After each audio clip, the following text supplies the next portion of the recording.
Today, we continue the Select Committee's work at looking into the government's efforts with big tech to censor speech. First, it was Twitter. When Elon Musk took over the company, he called it a crime scene and released information through Matt Taibbi and Michael Schellenberger, two journalists who we've had in front of this committee a couple times, showing that the government was deeply involved in the content moderation decisions at Twitter. Then it was Facebook, where folks from the White House, Andy Slavitt, Rob Flaherty, were telling the company to take down posts that they disagreed with. The White House pressured Facebook to censor true information and even told them to take down a meme. Then it was YouTube. Biden White House said, "Why aren't you guys at YouTube taking down more, quote, borderline content," which is content, speech that doesn't violate YouTube's policies. Just content and speech that they didn't like, didn't agree with their narrative. Both Facebook and YouTube caved to the White House pressure because they knew they had to keep good relationships with the White House for important policy decisions. We call that coercion. Then we learned how they all teamed up, big government, big tech, big academia, working together to censor Americans in the lead up to the 2020 election through the Election Integrity Partnership and the Virality Project. This partnership, created at the request of the federal government, sent thousands of links directly to big tech to be censored. True information was targeted. Jokes weren't safe either. Even members of this committee were targeted. Congressman Massey, we've discussed that throughout this Congress in several different hearings. And it wasn't just conservatives. It was mostly conservatives, but it wasn't just conservatives. And yesterday we shared what we've uncovered about the White House pressuring Amazon. Internal Amazon emails are unbelievable. It says, think about this one. Is the administration asking us, we put this out in a Twitter thread yesterday, is the administration asking us, Amazon, asking us to remove books, or are they more concerned about search results, or both? Stop and think about it. Government pressuring Amazon to ban books. Twitter, Facebook, YouTube, all this big combination to impact election, and now we find the same thing was happening, the same dynamic was happening at Amazon.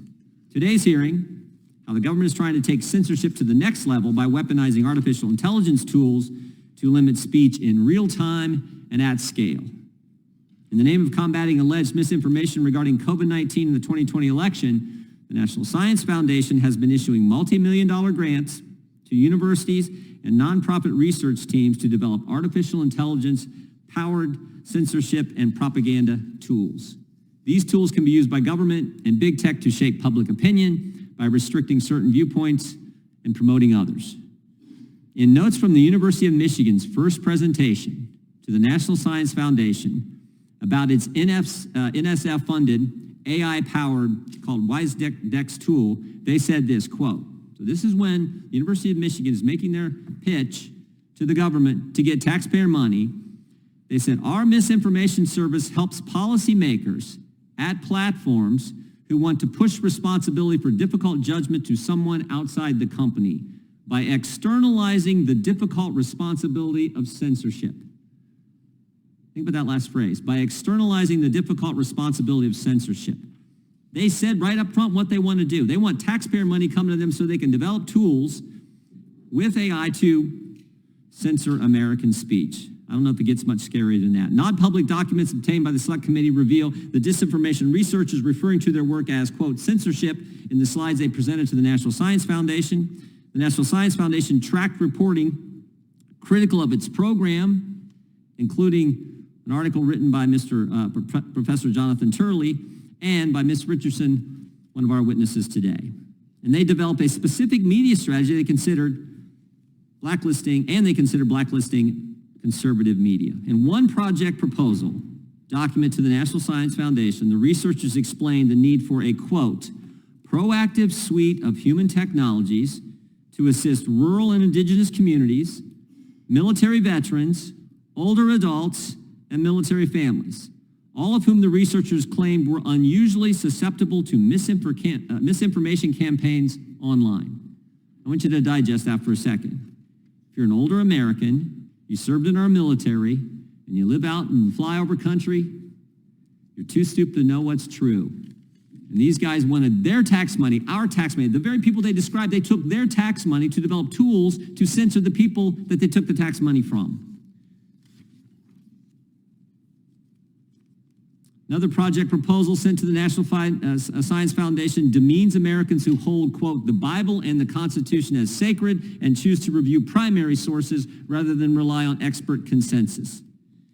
You think the Bible's sacred, you support the Constitution, and you review primary sources to think for yourself, you're the problem, according to the National Science Foundation, and they're going to give your tax dollars to entities developing software, developing this technology, this tool, to censor your speech. One other proposal document said this: reactive content moderation is too slow and ineffective. And that's what this hearing's about. AI, which can censor in real time and at scale, should scare us all. The pattern we've seen emerging is deeply troubling, but for the work of this committee, we'd have never known about all the censorship going on, and now we're concerned, obviously, about how artificial intelligence can use these tools, develop these tools to censor and restrict American speech. I want to thank our witnesses for being here today, and with that, I would yield to the ranking member for an opening statement.